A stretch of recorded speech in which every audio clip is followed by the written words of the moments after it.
Multilingual learners or students who are still developing academic English are the fastest growing student population in the US, and all of our classrooms are going to be filled and enriched with multilingual learners and looking ahead.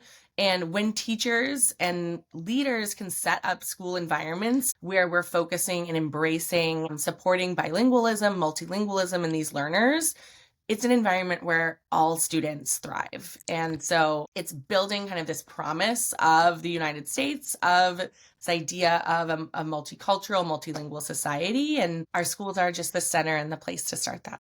Fire, earth, wind, water.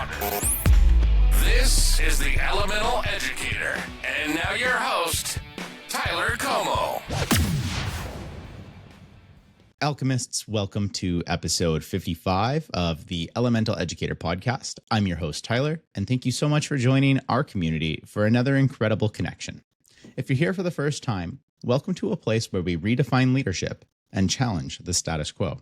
Take a minute before the episode starts to subscribe to our YouTube at Elemental_Educator, where we upload all of our video episodes and additional leadership content meant for anyone looking to grow. For those returning alchemists, take some time to expand our community and share this platform with one other person today. I'm so thankful for your passion and dedication to being better together. Now get ready to let the alchemy of education ignite your passion for learning. Today, I'm thrilled to connect with Katherine Hamilton. She is the Vice President of Programs at Ensemble Learning, where she oversees the development, implementation, and evaluation of all programmatic activities. With nearly 15 years of experience in the K-12 education space, Katherine specializes in effective teaching and learning, instructional leadership, overarching strategies to ensure equity for all student groups. Katherine holds a master's degree in education with an emphasis in math education from Stanford University and a bachelor's degree in economics from Yale University. Katherine's career has been centered on supporting leaders and teachers to create inclusive and equitable environments for learning for all students. Prior to working at Ensemble Learning, Katherine was a secondary mathematics teacher, an instructional coach, and a director of curriculum and instruction at a public school network in Los Angeles. At Ensemble, she has led the implementation of 2 successful Department of Education grants focusing on leadership for multilingual learners, equity, and implementation of high-quality dual language programming. Outside of work, Katherine spends most of her time with her 2 young sons and husband, exploring parks and museums in Los Angeles, and building community with other families. Katherine serves as the chair of a nonprofit charter management organization and donates time to mentor young families as they navigate disability diagnoses and support services. Welcome to the Elemental Educator Podcast, Katherine. It is my pleasure to have you here today. Thank you for having me. I'm excited to connect and talk to you and your listeners. And there's such a powerful story to share, even just from reading the intro. I can't wait to dive into it, which brings me to the first big question here, which is how did you get to where you are now? Yeah, so growing up, I always thought about being a teacher. When I was in high school, I loved learning math and I felt really empowered by learning math. It was something that didn't necessarily come easily, but it made sense to me. And I felt very empowered by it. And in college, when I went to continue learning math and higher education, I really struggled. It was a different type of learning environment, really complex, obviously. And for the first time, it was me surrounded generally by a bunch of men. And it was this feeling that kind of I had a barrier in learning something that I loved, that I reflected and really realized students feel this in all levels of math a lot earlier than I did. The data really shows that math is this continued kind of gatekeeper for higher education access, especially for students of color. And so I decided to go into that field and become a high school math teacher. And I absolutely love the work. I worked in Northeast Los Angeles. About 99% of my students were Latinx and English learners. And through the classroom, really realized that, our systems aren't set up for all students to succeed, and kind of moved through different roles, really enjoyed working alongside other teachers and supporting them and coaching. And I was actually on the other side working with Ensemble Learning with my school system, and I loved the people at the nonprofit. And the timing was wonderful where Ensemble had earned its first federal grant and needed someone to come on board to run that. And, I knew it was the right time to make that shift and really focus my work on supporting multilingual learners. And at Ensemble Learning, I always say we have the privilege, we have the luxury of having a mission where we focus on multilingual learners or English learners. We know people teaching and running schools have a million things on their mind. And so I've now been with Ensemble for 6 years and just continue to love that focus on how do we just create equitable learning environments, both in culture and in instruction for our multilingual learners. That's a journey of such perseverance, resilience, and a path not often taken. I interviewed on an earlier episode Dr. Selena Fisk, and you two would have a great conversation. She's out of Australia, heavy into statistics. There's a very powerful conversation to be had here about data-informed decision-making, just math people getting together. And the second thing that's so fascinating about that to me is you talked about it yourself, struggling in math, and then getting a master's related to math. So it's, it's kind of similar to me as when I was going through the K-12 system as a student, I didn't necessarily like it that much. And now here I am trying to lead it and getting a master's in it and a doctorate in it and trying to do all those things because we are driven by that idea of we want to try to change the environment we had to go through as well. And there's so many heavy values that influence that, which actually sets us up really well for our first segment on Grounded Moments. 3, 2, 1. Rooted in wisdom, driven by purpose. Welcome to Grounded Moments. And to build some momentum here, I want to start by asking you, what's one thing grounding you in what you're doing now? Honestly, what grounds me in what I'm doing now is my own children and a sense of community. I have 2 young children, they're 2 and 4. And so just really starting their educational journey and seeing the importance of the learning environments that they're a part of and wanting them to feel powerful at school and ownership of their education and supported, that continues to ground me in the professional work I do. And, I think, you wake up every day and feel this purpose of, education should be equitable and meaningful and empowering for all kids. And I see it in the 2 little faces I see 24 hours a day.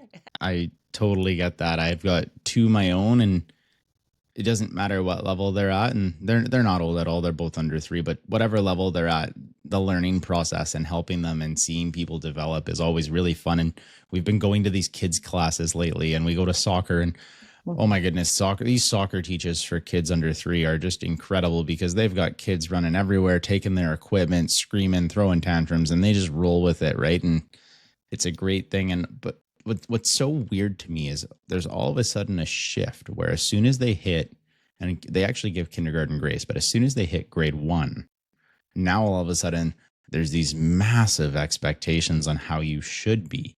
Mm-hmm. And it's usually a streamlined process that a lot of people can't conform to. And that's what makes learning difficult in schools. And it works backwards. And it's about meeting people where they're at with that. Yeah. Now, before the show, I asked you to provide a quote that resonated with you. And the quote you chose is, as students begin to own language and use it to communicate authentic and whole messages, as teachers allow and value collaboration, and as schools treat students as thinkers with ideas worth sharing, a learning culture can form. And that's from Jeff, I might butcher his last name, Jeff Zwires. Now, can you kind of expand on this? Where did you get this quote from and why did you pick it? So this quote actually comes from a book, you're close, Jeff Zwires, close. Oh, so close. And it's a book that we actually used with all of our participants in our first national federal grant. And this quote resonates because it's just this deep connection, I think, between instructional strategies, the way that we support teaching and learning for our students in the classroom. And also the importance of culture, treating students as thinkers, really having those high expectations, valuing them as individuals. When those pieces are in place, then we can truly have the learning culture and kind of to connect to both of us and our kids. It's wanting, for my own kids, I feel it so profoundly and deeply, and that connects to when I go into schools. I want every child to be able to feel like this whole amazing person who belongs there. And I think sometimes we think that, oh, it's all about, how the relationship a teacher has with the student, and, oh, are they kind? Do they make the student feel welcoming? And that is very, very important. We talk a lot about culture at Ensemble Learning, but so much of it is also like, how is learning framed and scaffolded and supported so that students are learning effectively and can use language in a super powerful way. And so this text was something that really guided the way I thought about, how do we break down instructional strategies to support multilingual learners? And it's something I go back to. And so I pulled this quote from it because it just kind of captures that full idea of the importance of being supported in language and identity are so intertwined, and being supported in that in the classroom. And Katherine, you mentioned, the importance of embedding and infusing culture into this and infusing communication into this, and leaning on this quote, there's a big connection that can be made. Can you walk me through what this looks like as you're bridging it in a classroom for a school? Yeah. When I work with a teacher, we work with a school or even like a whole district, we always start our work with a little bit of like a landscape analysis and audit. And in that work, we always take a look at both culture and instruction, because neither can live in a vacuum to create powerful learning environments, especially for our multilingual learners. And so let's take a classroom, for example. If you walk in and some of those cultural pieces aren't in place, where there's not kind of that, we use the Zaretta Hammond idea of warm demander as well, but if there's not that warmth in the relationship, but also not high expectations, and a teacher holding students accountable to learning because they believe the students can learn at a high level, then that's where we'll start with a teacher, and we'll say, hey, let's put some of these practices in place that lead to kind of emotional security, building relationships, getting to know students on an individual level. And then also let's maybe interrogate some of the beliefs you might have in students. There might be some implicit biases that often teachers aren't aware of. It's, teachers are working so hard day to day that sometimes they can't pause and interrogate some of those beliefs. And so working on those culture strategies, when those are in place, then we're able to move and say, okay, what are some of these instructional strategies that do allow students to use language authentically? And so looking a lot at the ratio of teacher to student talk and saying, are you giving students the opportunity to grapple with the language, discuss content? And then are you giving them exemplars? Are you modeling the academic language?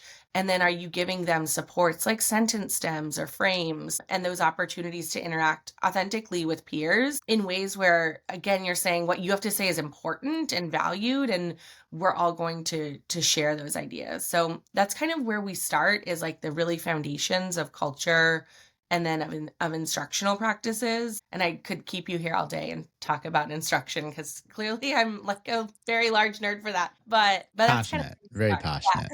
Yeah.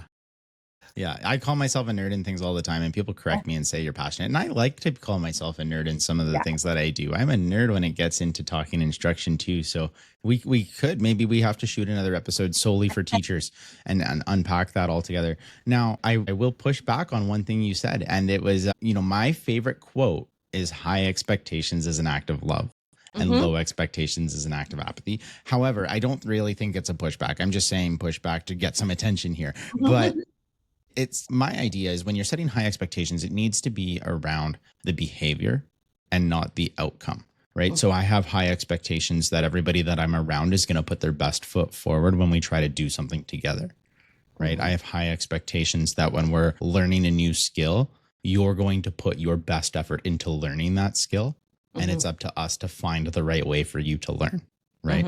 So setting those high expectations, I think, is very important, not just for kids, not just for teachers, but if you're in an organization, your employees, yourself as a leader, setting high expectations, again, is an act of love. And what you're bringing it back to is that idea of what do we want to be accountable for and empowered to do versus what are we being held to do, right? So I think oftentimes when people don't like words like high expectations and being accountable, they often just are used out of context, right? And, or used not incorrectly, because those are correct ways to use them, but maybe not best practice. I think something you're saying resonates with you can't have high expectations without high support and high love, really. And so much of it is, I think about, I taught high school math, and I taught geometry, which many people find really, really challenging. And so I would continue to have to go back to students and say, look, you will be able to do this. My expectation is not that you can immediately do it right now. My expectation is that you are utilizing all of the supports and the scaffolds and the resources that I'm setting up for you, that your peers are providing, to be on a pathway there. And my expectation is you will get there. One student might get there today. One student might get there in a week after coming to tutoring or using an alternate assessment that I provide. Like, everyone is different and deserves those individualized pathways. But it's just, if a student looks at you and says, you don't actually think I can do that, they can tell, then, that's the first step of they're not going to get there. But I think you're exactly right. It's sometimes we just say, oh, accountability. And I give students this really rigorous assessment because I know they can do that work. And it's like, well, but what's their path there? And what have been the differentiation we've provided? If you're an organization that has to meet deadlines, or you're an organization that's driven on sales or driven on commission, you can't afford to stretch out the, you know what, it's okay, we'll get it done when it gets done with people. And that's fair too. What I would say to that is you need to make sure that you also have some leniency on the process to the sale. The high expectation is that you're going to make the sale, right? The support is how you're going to get there, right? Yeah. And it's about giving the training, the tools, the resources available to help people get to the sale. Now, Katherine, again, we could dive into this for an entire episode, but we'll move on here just for sake of time. Have you heard of an elevator pitch? So it's a great quote. It's a great message. The idea of infusing the two. I'm going to give you approximately 20 seconds to pitch to the audience why this is so important to them. And speaking of selling, let's sell them on this value. So I'll back up a little bit and give you an elevator pitch on why supporting multilingual learners is so important, because I think it connects and resonates to a lot of things. Multilingual learners, or students who are still developing academic English, are the fastest growing student population in the US, and all of our classrooms are going to be filled and enriched with multilingual learners. And looking ahead, and when teachers and leaders can set up school environments where we're focusing and embracing and supporting bilingualism, multilingualism in these learners, it's an environment where all students thrive. And so it's building kind of this promise of the United States, of this idea of a multicultural, multilingual society. And our schools are just the center and the place to start that. And multilingual learners go through a lot of adversity along the way, trying to understand every little process and decode it within their brains. And that brings us to our next segment, which is all about handling adversity, of headwinds and tailwinds.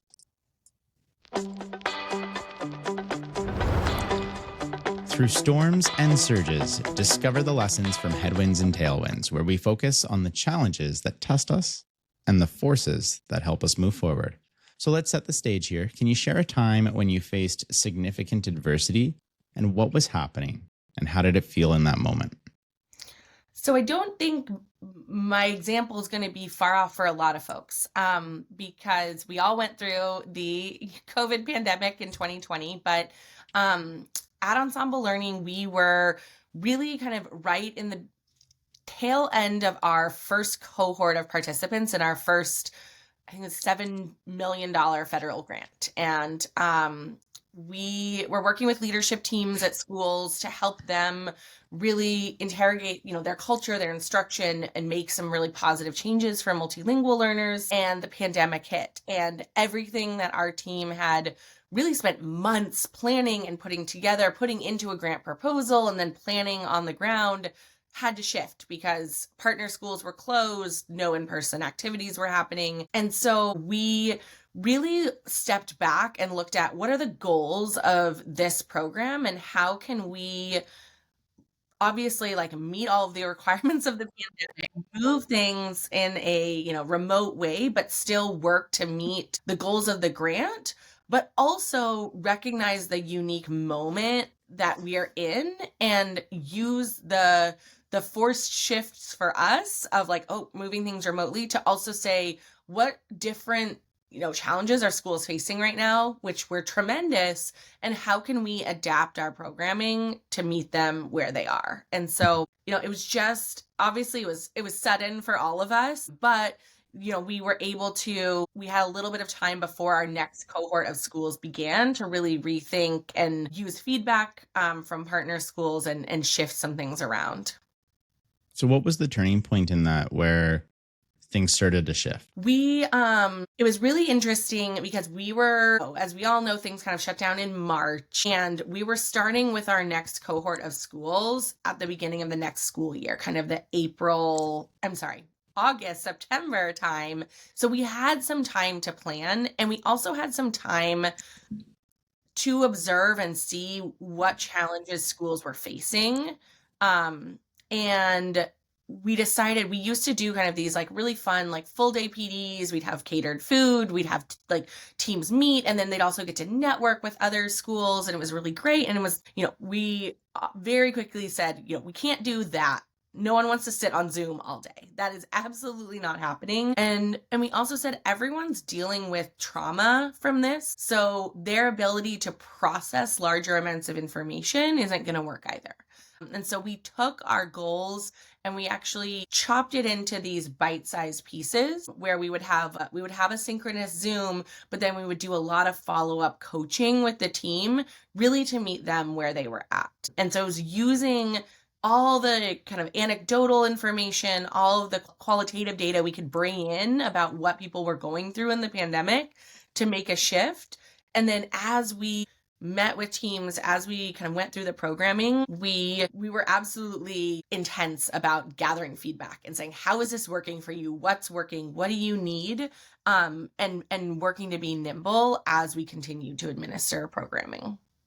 And that's so powerful what you just said. And being trauma informed kind of helps with that decision process moving forward, because so many organizations and education places and whatever business it was took the wrong approach when COVID was quote unquote over, right? They said, we have so much catch up to do. We have to do X, Y, Z, and we have to do it 2 to 3 times faster than what we were doing before to make up the ground. Wherein recognizing, it was a traumatic thing for a lot of people to go through. And when people experience those moments, they cannot pick up X, Y, Z, and they cannot pick it up 2 times faster. Mm-hmm.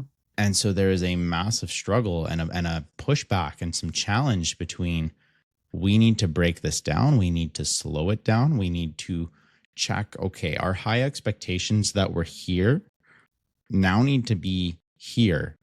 And there's still high expectations, but because of what's happened externally, we have to change the way we function. And every organization that recognized that and did that was able to lead through it quite well, and to find success leading through it, just like Ensemble was, right? There's a shift in what you have to take on, and it leads to success. Was that intentional? Was that mindful within the organization? Yeah, I think, one of the benefits of being an educator is, I think we're aware of, from time in the classroom, time working with teachers, we're aware of the impacts trauma has on our ability to learn. And so I think recognizing, using our experience in the classrooms and saying, yeah, if, something traumatic happened in our school community, we weren't back to business as usual right away. We had to, focus on these, the needs of students, but we also couldn't throw away and say, oh, I guess you're not learning geometry this year. Like, things were hard. But you're right. It's about adjusting and saying what is most key and most important, and let's prioritize that, and do that really well, and reduce. A big part of what we tried to do was reduce the noise for schools. Say, we know you have a lot going on. We know that you still have English learners who need support. So let's help you hone in on one or two things you can do to really move the needle for those students versus, maybe before we would say, oh, here are like 8 to 10 different strategies. Think about these, you can learn them. And it was like, no, we don't have the mental space for that. Part of our job as experts on multilingual learning is to streamline for you and make those recommendations in times where you can't be doing everything. Now, I wasn't in the meetings. I wasn't a part of Ensemble Learning, and I'm not a part of Ensemble Learning. But I'm assuming at some point in executive meetings or team meetings, the conversation was, we need to do something a little different now. And what does that look like? And the conversations were, oh my God, we're not sure yet. And eventually got to a point of, here's what we can do. What was one thing that gave your team or even you some wind at your back when you needed it most in trying to figure out what those next steps were? I think it was really the connection, the personal connections with our, mainly the school leaders of the teams we were working with. And I think it was building their trust and getting their feedback and really building their trust by saying, when you give us feedback, like, we will implement it and use it. And like, we trust you and we want to know what's going on and we want to be here for you. And it was really those relationships and seeing, we would get great critical feedback of, hey, we need this thing in another way, but we'd also get a lot of really positive feedback. Hey, like, you all shifted things in a way that like really helps us. And knowing that you had an impact on someone in a tough time and met them where they needed you to was extremely motivating for us to, keep doing the work and to keep pushing forward. So for people and organizations facing their own headwinds, what's one thing they can do to keep moving forward despite this storm and adversity that they're facing? Yeah, I think it's about really pausing and honoring voice and feedback, whether that's internally pausing and talking to people in different roles in the team and saying, let's get some more voices. And I think sometimes when we face crisis, we close off a little bit, or leadership teams can sometimes close off. And what's really important for our senior leadership team is to pause and really talk to the rest of our team, people who are on the ground in schools. And so it's getting that feedback and getting different perspectives, and then also turning and looking at the experience of your clients. For example, we like to do empathy interviews with students, with staff, really understanding the experience that they're having and going through. And so it's really gathering that information and being responsive to the feedback you're getting. It can also just be really motivating as a leader to remind yourself, you're not alone. You have an amazing team. You have a lot of expertise that you can, tap into. And often when we face adversity, it brings about change, which is either a small change or a big change.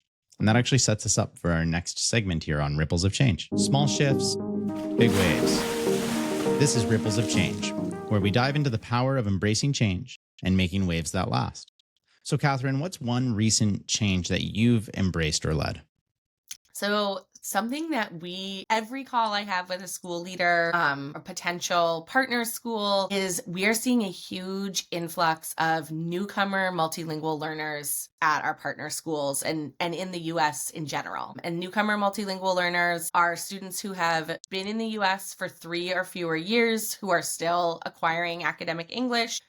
This is really huge kind of in our populations, in our schools. And while we expected it, while we're seeing kind of these patterns of immigration, I think the diversity in the needs and also the strengths of these students have been kind of unexpected for our schools, and realizing a really large diversity of resources is needed to support these students. And so we've really been digging into research, looking at school models, understanding the needs of newcomer students, and really working to build out some guides, some coaching, some PDs, some just supports for schools to be able to rise up and kind of meet this change in their student population and the needs in their schools. Now, implementing change can come down to two moments, right? That first step and that final move. What was your first step, and are you at your last step yet?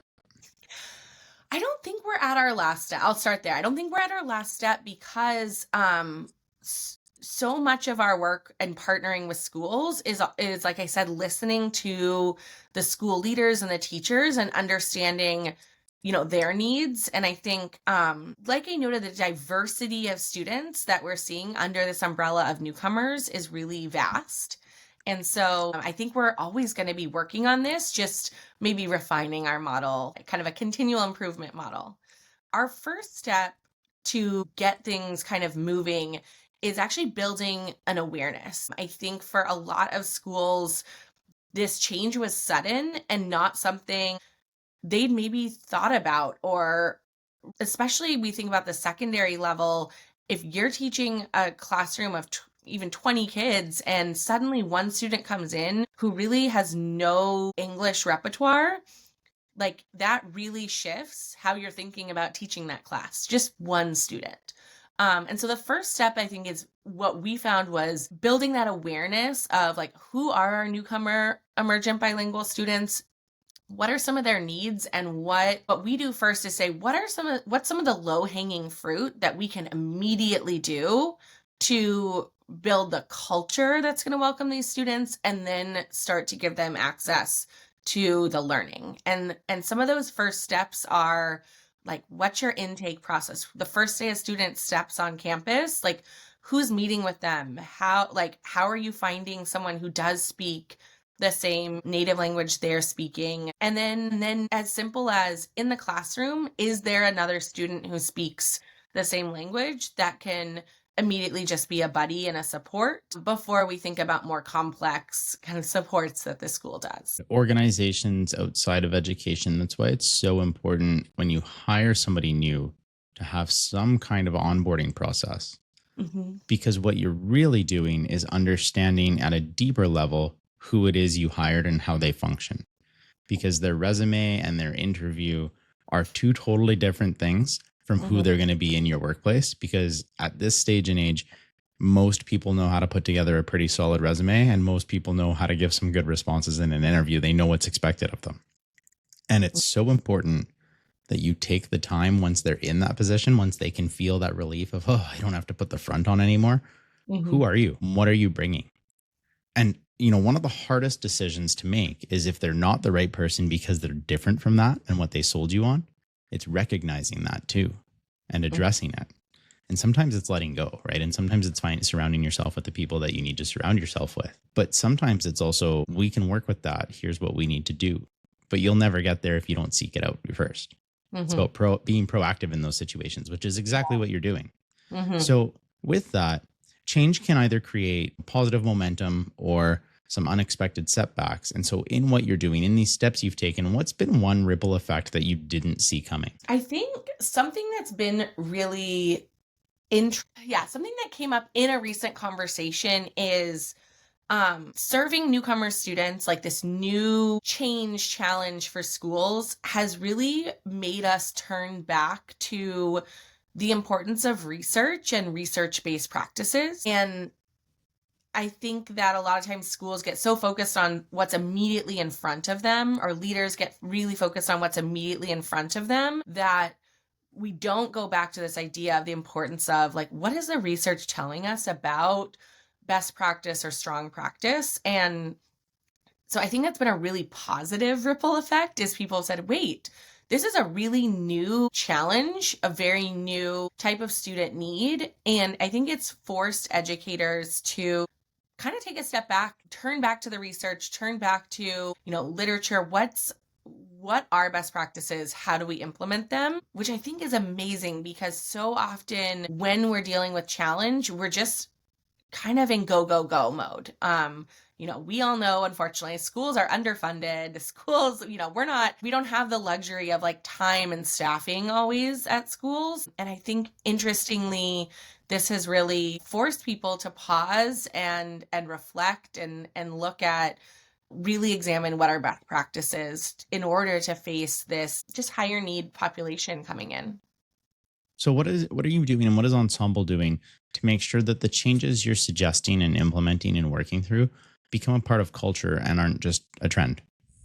Yeah, we talk a lot with our leaders about change management, and we use John Cotter's model. There's so many models for thinking about change management, but one of the biggest things that we really work on is this idea of like, how do we keep, twofold. One is, how do we look at this change as part of a bigger initiative and movement of the school? So if we're coming in to partner with the school, we don't want a school to have, this is our strategic plan over here that we've had in place, and then Ensemble's coming in and doing this other thing with us. So first, it's really building that buy-in and saying, what are we doing that moves in the same direction as your strategic plan? How do we really make this relevant? And then the second piece is, how do we keep this work at the forefront? And a big piece of that is celebrating those small wins and saying, for example, we might say we're serving these newcomer emergent bilingual students. We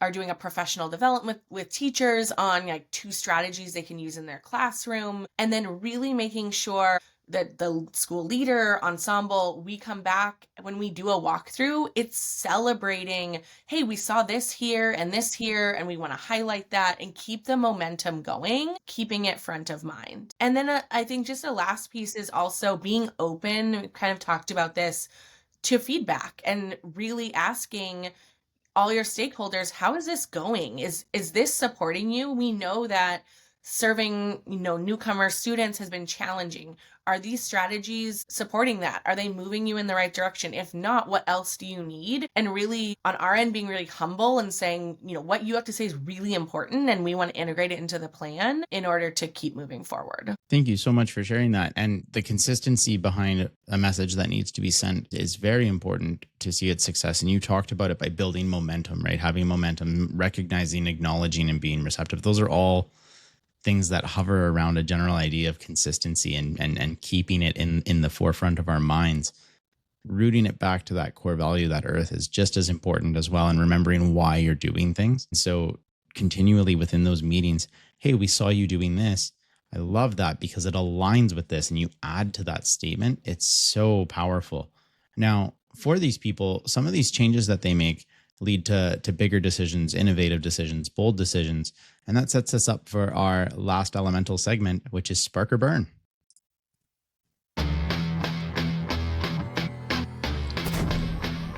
Ignite your ideas. Face the flames. This is Spark or Burn, where we talk about bold decisions, big risks, and the fires that either spark success or burn lessons into our memory. So, Katherine, can you tell us about a time when you made a bold leadership decision or took a major risk, and what was the spark behind it? Yeah, I will. I'll kind of say Ensemble Learning is small. Right now, I think we have 13 employees. When I came on in 2019, we had 4. So we've always been small, and we've been really working to move from just being grant funded to also, having some of the fee for service and earned revenue. And so really always looking out for those opportunities to be able to partner with schools. And a bold decision we made about 2 years ago was actually, we chose to exit from a partnership with a school. And as a somewhat scrappy startup nonprofit, that's really scary to say no to, some funding on the table. But it was really important for us to hold strong to our values and what we know is best for students. And the reason we moved away from the partnership is that they had some significant work that needed to be done around culture and around really implicit bias around like what we've talked about, high expectations for multilingual students. And they had some greater kind of culture mindset needs that are not our bread and butter at Ensemble. And we connected them with some really great organizations that focus on culture, focus on mindset, that, is their expertise, and said, we would love to work with you, but we want to help you first get some of these foundational practices. And that sticks out to me. And we talk about it rather frequently at Ensemble about, we have these values, we have this mission, and part of the hard work we have to do as leaders is steward the organization in that direction and make sure that the work that we're taking and the work that we're doing is in service of those things. And that's why it's so important to make sure you're servicing not all people, but the right people, right? And the right people are the people that have the problem or need support in what you're able to offer support in. Mm-hmm. And recognizing that as an organization is very important, because this is something that makes schools specifically a very difficult place. Is their job is to give learning to everyone. And that's such a big statement, because when we say everyone, we mean everyone, and from all shapes and walks of life. But when you're in a separate business section, it doesn't need to be everyone. It needs to be enough people that your business can sustain and make an income and you can survive off of it and move away from just writing grants all the time to having a sustained revenue, if that's your goal with the business. Mm-hmm. But you need to make sure that the people you service, it's people you can give quality to. And that's a great recognition that we are, and you and us, we're not at a stage where we can give you the support you need, because you need to go here first. Mm-hmm. Now, we're not trained in that, so we can't do that. But once you're done it, maybe we can help you, right? Mm-hmm. And that recognition is scary, because it probably feels like an all or nothing moment, especially as a startup. Like, oh man, if we turn them down, that's business that's not coming to us. That's revenue that's not in our pockets, right? Now, where are we going to get funds to keep lights on, type of thing, right? So along the way of parting that partnership, there had to have been a strategy adjust in Ensemble Learning where you guys said, this is the stance we're taking, and here's our strategy moving forward. Can you share that a little bit? Yeah, I think a big piece of it is conversations on our team about our values and explicit conversations about just that, of like, hey, we're still this kind of startup-y mode. For us, we're remote, so we don't have to worry about keeping lights on at an office, but we are a very human-centered organization. And so we really think about, once we hire someone, we don't want it to be like, hey, you're hired for this project and, then you're done. That's all. Like, we really want to build up our team. And so it's a matter of not just keeping the lights on, but keeping people employed and satisfied and supported kind of in their work. And so a big part of it was conversations around, it's looking at it from multiple angles. It's bringing in kind of the business side and saying, okay, what are the ramifications of not taking this partnership? Like, how does that affect our bottom line? How close are we to other goals, for fee-for-service partnerships? But it's also looking at, I'll make up some numbers. Let's say it was something small as a $10,000 project, but because it was something outside of our wheelhouse, we might have been putting $20,000 worth of man hours to really try to meet their needs. So it's also being smart about kind of protecting ourselves, and a dollar in is not just a dollar in, because we provide those services too. And something I really appreciate about our team is we refresh our organizational values every few years as a full team. And we really look at what are folks' individual values, what are the values kind of connected with our mission, our vision, why we do this work. And I would say we're a very values-driven organization, and we actually are right now in a values refresh, and I love what's coming out because it's a little bit different from what we've had, but what captures how I feel every day at work and how it's okay to make these decisions, because, if we're spending a lot of time on culture and something outside of our wheelhouse where there are great organizations who do that work, we're not living our values of being able to provide the services that we are really great at. And honestly, it also really pushed us to say, hey, we need to build partnerships with other organizations so that we know who to point to. We can say to the school, hey, this is not us right now. We'll come back in a year after you've done this work. But here are 3 of our partner organizations that we think will really help you. And then we kind of have this coalition working in the same direction that's really exciting and motivating for the work in general. That's awesome. And to recognize that you should revisit, and I like that you call it a refresh on values. It keeps you guys aligned at Ensemble, and it makes sure that that message being put out is a consistent one where everybody's on the same page. And it really helps when you have to make a decision after of remembering what you stand for. So rooting it back is so important. What's a bold or daring method you would give to our audience when they are considering taking a risk, making a decision? What's one way they can navigate that? Yeah, I think kind of similar to what we did. I think it's important to kind of define your framework for how you're thinking about the decision, and really think about, if it's a personal decision, like think about, for you or your family, like what values really drive your family. But like when it's professional, when it's part of the organization, taking a moment to pause and kind of say, well, what's our framework for thinking through this?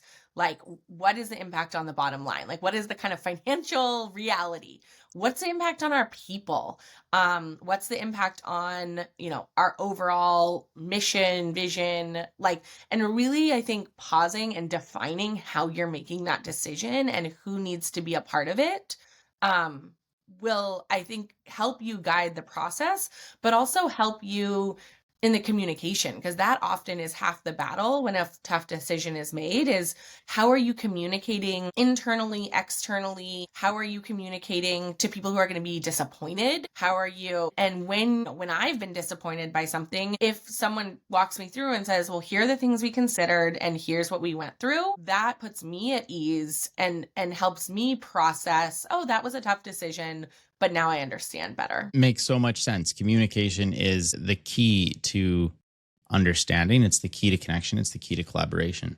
And so if you are needing to make a decision, you can also ask yourself, who can I communicate with about this before we make that decision? Because sometimes it's not people that you'll always think about. And having that initial conversation can help guide you in so many ways. I know as a school leader myself, every time I make a decision, I always pulse check my audience first that's going to receive that decision.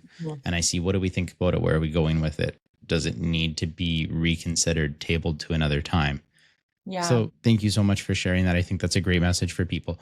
Now, our last segment here, I have been talking about in the last few episodes how I am going to make an intro for it, just like the other ones. I still haven't done that yet, but we are moving on to listener questions where they've asked and we're going to try our best to answer.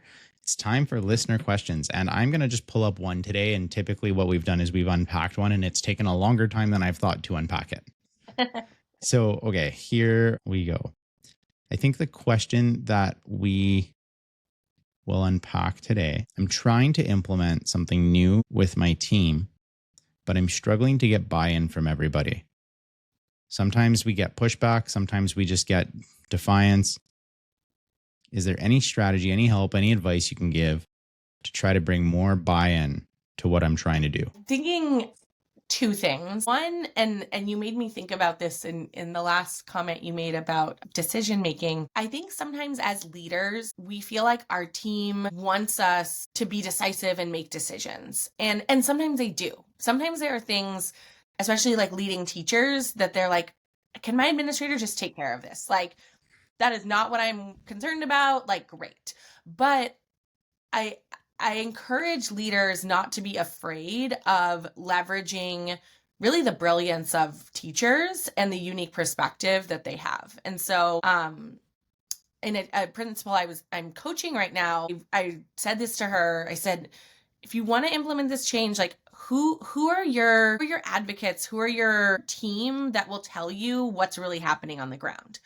And so I would bring in some representatives, people who you know might be your naysayers, people who might be your champions, but figuring out and really doing a pulse check of what's actually happening on the ground.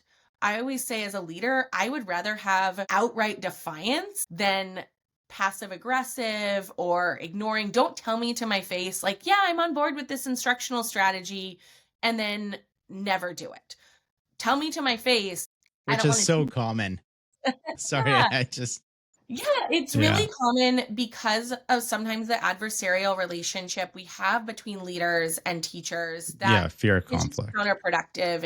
It's fear-based. And so I think principals or other leaders can get past that by saying, like, your voice is important. I'm going to pull, we might have official teacher leaders, department heads, grade level leads, but also opening up and saying, I want to do a pulse check about this new initiative. Anyone who'd like to give me some feedback, like, here's kind of an open door, but really gathering from leaders, what's going on. And then when you can get to a point where you are ready to implement, also placing teachers as leaders in the work too, finding your champions. And so much, a new strategy or a new initiative, teachers are afraid or they don't see how it will work for their population of students. So can you have a champion? Can you have a teacher who said, yeah, I'm doing it and it's working really well? Can you film that teacher? Can you show it to others, but really showing them the pathway also? Yep. And my head goes to a very similar place of, if you have people that you recognize already aren't buying in, you actually recognize that, well, the camera cut out. So we'll wrap it up here pretty quick. But you recognize that if people aren't buying in, that means you also recognize that they don't feel like they were a part of what you're doing. Yeah. Right. And so you have to create a space where they feel a part of what you're doing. They have to feel that ownership. They have to feel the buy-in to it. Yeah. And creating, sorry, go ahead. Oh no, I was just saying, I'll just add one other thing. And it's also like, every teacher I've worked with also just wants to be recognized for what they're good at and where they have expertise. And so also drawing a line for teachers through coaching or through maybe reflection, self-assessment in PD, but drawing a line from, what do you already do that's a foundation of this new thing? Here's the path to get there, and being effusive in recognizing what teachers do well and being very strengths-based. That is going to win over people and get them to see the path, see the light. Oh, I can do this. And I feel seen and appreciated by my leader. Absolutely. Katherine, how can our listeners get in touch with you and Ensemble Learning? Yeah, well, you can find me, Katherine Hamilton, on LinkedIn. You can also find our website. It's ensemblelearning.org. And we have a lot of free resources there. And we also do complimentary consultation. So if you are a leader wondering about how to better serve your multilingual learners, we would love to jump on a call, give you some ideas. If a partnership is feasible and looks right, then absolutely. But also if you just need some thought partnership, we love to connect with people and kind of bring them into our family, and some great blog posts and other things there on our website to help people really begin to think about serving their multilingual learners. And alchemists, as we wrap up the episode, as always, I just want to take a moment and say thank you for your listenership. I'm so appreciative of the community that we're building together here. And if you want to dive deeper, make sure you subscribe to our monthly newsletter for scholarly insights, actionable strategies, and an in-depth analysis of each episode. Just reach out on our Instagram, DM for the link. It's also in a link tree that's posted there. But just know that I am so appreciative of you sticking around with us for this episode. They run about an hour long each time. And if you're breaking it up throughout a drive to work, or you're listening to it in the background, just thank you again. We very much appreciate it. And I appreciate the listener questions. It's a fun segment for me. It's a way to incorporate the thoughts of other people. And they've been so good. So let's keep them going. Let's keep them strong. And Katherine, thank you so much for taking time out of your schedule to connect, collaborate, and empower us through your lived experiences. Thank you for having me. And thank you to the amazing listeners and the great questions. You've been listening to The Elemental Educator. We hope you've enjoyed the show. Make sure to like, rate, review, and subscribe. We'll be back soon, but in the meantime, find us on Instagram, Facebook, and X at Elemental Educator.